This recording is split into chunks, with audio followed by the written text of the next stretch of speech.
Hello students, today we will discuss about the poly chain reaction. Poly chain reaction is a technique which is used in rDNA technology. rDNA technology की जितने भी processes थे उसको हम one by one discuss कर रहे हैं. तो जब हमने इलेक्ट्रोफोरेसिस जो टेक्निक थी, जो प्रोसेस था, उसको यूज किया था, तो उसमें जो हमारा जीन ऑफ इंटरेस्ट था उसको हमने सेपरेट किया था एज अ शॉर्ट फ्रेगमेंट. लेकिन जब उस प्रोसेस से हमें जो जीन ऑफ इंटरेस्ट मिलता है वो बहुत लेस अमाउंट में होता है, जिससे कि हम फर्दर एनालिसिस नहीं कर सकते, तो हमें उसकी कॉपी, मल्टीपल कॉपी तैयार करनी होती है. इसी से रिलेटेड जो हमारा प्रोसेस है that is poly chain reaction process. Poly chain reaction एक टेक्निक है, इसको हम यूज करते हैं. अब इसको थोड़ा सा एक्सप्लेन करने के लिए मैं यहाँ पर जो ये स्टेप है इसको थोड़ा एलेबोरेट करूंगी. It's a amplification of DNA. Amplification word आपने सुना है, ये हम यूज करते हैं साउंड के लिए. जब हमें साउंड को बहुत लाउड करना होता है तो एम्पलीफायर्स की हम हेल्प लेते हैं. सेम एज यहाँ पर हम एम्पलीफायर का यूज तो कर रहे हैं, एम्पलीफाई कर रहे हैं, लेकिन यहाँ पे नंबर्स के ऊपर फोर्स कर रहे हैं. यानी अगर हमें डीएनए की मल्टीपल कॉपी तैयार करनी है, उसके नंबर ऑफ कॉपी ज्यादा बढ़ानी है, तो उसके लिए हम एक टेक्निक यूज करेंगे जिसे हम पीसीआर कहते हैं, पोली चेन रिएक्शन. पीसीआर मीन्स पोली चेन रिएक्शन. पोली मीन्स मेनी, चेन का मतलब वन, एक के बाद एक रिएक्शन इसके अंदर चेन बनेगी और उससे हम मल्टीपल डीएनए की कॉपी तैयार करेंगे. ये जो टेक्निक है ये 1983 के अंदर कैरी बी म्यूलिस ने डिस्कवर की थी. उन्हें बाद में नोबेल प्राइज भी मिला था. तो ये जो टेक्निक है इसकी कुछ स्पेशलिटी है, कुछ स्टेप्स है जो हम यहाँ पर स्टडी करेंगे. सबसे पहले हमें ध्यान रखना है कि जब आपको जीन ऑफ इंटरेस्ट की मल्टीपल कॉपी तैयार करनी है तो इसके लिए आप एक मेथड और यूज करते थे, वो था आपका क्लोनिंग वेक्टर का यूज करते थे, जिसमें मल्टीपल कॉपी तैयार हो जाती थी. लेकिन अगर हमें फास्ट करनी है और वो जो होता था वो नेचुरल प्रोसेस होता था, ये आर्टिफिशियल प्रोसेस है, यानी इन विट्रो टेक्निक है. तो पॉली चेन रिएक्शन जो है this is the in vitro technique. और इसका फीचर क्या है? To produce multiple copy of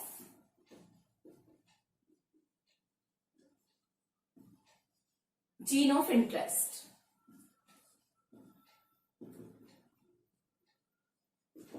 क्योंकि जो आप इलेक्ट्रोफोरेसिस से जीन लेते हैं, आपका जीन ऑफ इंटरेस्ट होता है, वो बहुत लेस अमाउंट में होता है, तो उसके लिए हमें उसकी मल्टीपल कॉपी तैयार करनी होती है. इसको आप इस तरीके से भी समझ सकते हैं कि जैसे क्राइम सीन से हमें पता लगाना है कि वहां पर मर्डर वगैरह हुआ है, तो उसके लिए हम वहां से कुछ भी ऐसे सस्पेक्ट जो होते हैं वो तलाशने के लिए वहां से कुछ सैंपल लेते हैं. तो आपको अगर ब्लड का सैंपल मिला है तो ब्लड के सैंपल से आपको डीएनए निकालना है. आप अच्छे से जानते हैं कि आरबीसी के अंदर न्यूक्लियस नहीं होता, प्लेटलेट्स के अंदर न्यूक्लियस नहीं होता, डब्ल्यूबीसी के अंदर आपको न्यूक्लियस मिलेगा और उसमें से आपको डीएनए निकालना होगा, जो कि बहुत बहुत कम मात्रा में, बहुत कम क्वांटिटी के अंदर होता है. इसलिए हमें पीसीआर टेक्निक को हम यूज करेंगे. तो पीसीआर टेक्निक जो है इसकी 3 स्टेप्स हैं. इन 3 स्टेप्स को 3 स्टेप्स में डिवाइड किया गया है. तो फर्स्ट स्टेप है इसकी denaturation.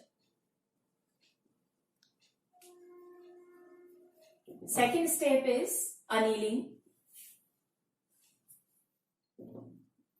and third step is extension.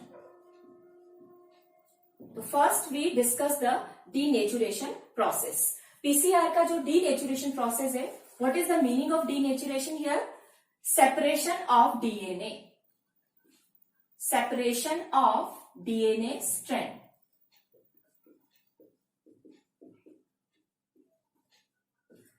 Denaturation process के अंदर आप सब जानते हैं कि जो डीएनए होता है वो डबल स्ट्रैंड होता है. दोनों स्ट्रैंड जो डीएनए के होते हैं वो हाइड्रोजन बॉन्ड से जुड़े हुए होते हैं. तो डीनेचुरेशन प्रोसेस के अंदर सबसे पहले हमें क्या करना होता है, जो डीएनए के दोनों स्ट्रैंड्स हैं उनको सेपरेट करना होता है, तब जाके हम इस प्रोसेस को इनिशियलाइज करेंगे. तो इस फर्स्ट स्टेप के अंदर हम क्या करेंगे, जो डीएनए होता है, ये डीएनए एक डबल स्ट्रैंड डीएनए है और इसकी पोलरिटी आप जानते हैं, this is the 3' and 3' it is 5' end, it is 5' end and this is 3' end. ये आपका डीएनए है जो डबल स्ट्रैंड है, हाइड्रोजन बॉन्ड से ये दोनों स्ट्रैंड जुड़े हुए हैं. तो इस फर्स्ट प्रोसेस के अंदर हमें हाई टेम्परेचर देके इन दोनों स्ट्रैंड्स को एक दूसरे से सेपरेट करना है. हाई टेम्परेचर पर ही डीएनए के जो बॉन्ड हैं वो ब्रेक होंगे। लेकिन यहाँ पर एक बात का बहुत ध्यान रखना है आपको कि जो टेम्परेचर हम देंगे वो बहुत ही कम समय के लिए, बहुत शॉर्ट ड्यूरेशन के लिए आपको ये टेम्परेचर देना है, क्योंकि अगर हमने ज्यादा देर तक टेम्परेचर हाई रखा तो हाइड्रोजन बॉन्ड के अलावा जो फॉस्फोडाई ईस्टर बॉन्ड है वो भी ब्रेक हो जाएंगे और पूरा डीएनए जो है वो डैमेज हो जाएगा। तो ये बहुत थोड़े समय के लिए हमें देना है। और ये जो टेम्परेचर होता है ये टेम्परेचर 92 डिग्री सेंटीग्रेड, लगभग आप ये मान के चलिए 90 से 94 डिग्री सेंटीग्रेड टेम्परेचर दिया जाता है। तो आप 92 मान सकते हैं। 92 डिग्री सेंटीग्रेड टेम्परेचर देने पर डीएनए के दोनों स्ट्रैंड एक दूसरे से सेपरेट हो जाएंगे, उनके जो बॉन्ड हैं हाइड्रोजन बॉन्ड वो ब्रेक हो जाएंगे। तो ये प्रोसेस हमारा कहलाता है डीनेचुरेशन प्रोसेस, यानी डीएनए को सबसे पहले सेपरेट करना। इसके बाद आएगी हमारी सेकंड स्टेप। सेकंड स्टेप जो है that is annealing. And annealing का मीनिंग क्या होता है? अनिलिंग का यहाँ पर मीनिंग है हाइब्रिडाइजेशन। अब जब हमने डीएनए के दोनों स्ट्रैंड को सेपरेट कर दिया है तो यहाँ पर हमें short segment of RNA primer use करने पड़ेंगे जो कि डीएनए के स्ट्रैंड को इनिशियलाइज करेंगे। तो सेकंड स्टेप जो हमारी है दैट इज अनिलिंग। अनिलिंग का मीनिंग क्या है? अनिलिंग का मीनिंग है हाइब्रिडाइजेशन। और इस प्रोसेस में टेम्परेचर आपको रखना होता है 72 डिग्री सेंटीग्रेड टेम्परेचर पर होगा ये वर्क। इसके अलावा हमें आरएनए प्राइमर की रिक्वायरमेंट होगी। आरएनए प्राइमर के 2 सेट्स हमें यहां पे चाहिए। ये शॉर्ट सेगमेंट होते हैं ऑफ न्यूक्लियोटाइड्स जिन्हें ओलिगोन्यूक्लियोटाइड भी बोलते हैं।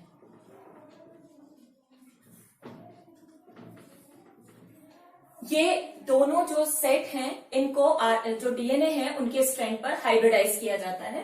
डायग्रामेटिकली आप इसको देख सकते हैं किस तरीके से हम इसे करते हैं। फर्स्ट स्टेप में डीएनए के दोनों स्ट्रैंड एक दूसरे से बिल्कुल सेपरेट हो गए हैं। ये 3 प्राइम एंड है, ये 5 प्राइम, यहाँ पर 5 है और ये 3 प्राइम एंड है। अब यहाँ पर हमें 2 सेट यूज करने हैं किसके? आरएनए प्राइमर के। एक सेट हमें कहाँ लगाना है? 3 प्राइम एंड पे, और दूसरा सेट हमें कहाँ लगाना है? 3 प्राइम एंड पे।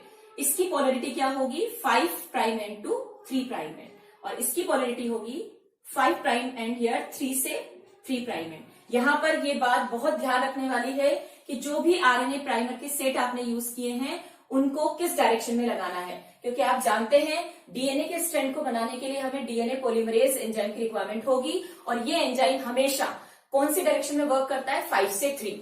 तो अगर यहाँ पर 3 प्राइम एंड है तो यहाँ पे डायरेक्शन क्या होगी इसकी? 5 से 3। तो ये आरएनए प्राइमर इस डायरेक्शन में डीएनए के स्ट्रैंड को बनाएगा, और सेम ये वाला जो है इसकी पोलरिटी 5 से 3 है, ये इस डायरेक्शन में डीएनए के स्ट्रैंड को फॉर्म करेगा। और ये पूरा प्रोसेस 72 डिग्री सेंटीग्रेड टेम्परेचर पर होगा। यानी अनिलिंग प्रोसेस के अंदर हमने हाइब्रिडाइज किया है किसको? आरएनए प्राइमर को, ताकि आगे हमारा डीएनए का स्ट्रैंड बने। This is the second step. Now we will discuss the third step which is known as extension.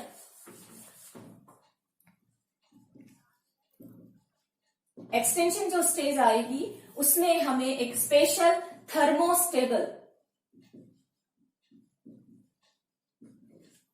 Enzyme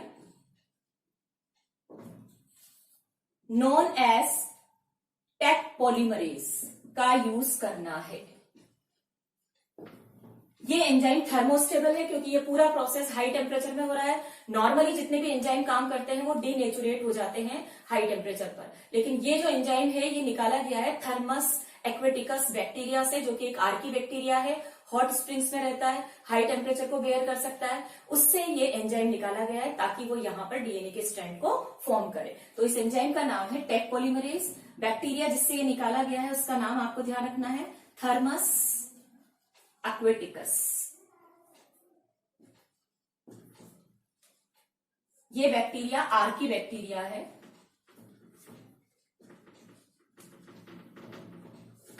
जो कि हॉट स्प्रिंग में रहता है। अब ये प्रोसेस कैसे होगा वो आप देखिए। एक्सटेंशन प्रोसेस में डीएनए पॉलीमरेज वर्क करेगा। हमने दोनों स्ट्रैंड को अलग अलग कर लिया था, यहां पर आरएनए प्राइमर जोड़ दिए थे जो कि अलग अलग डायरेक्शन में थे।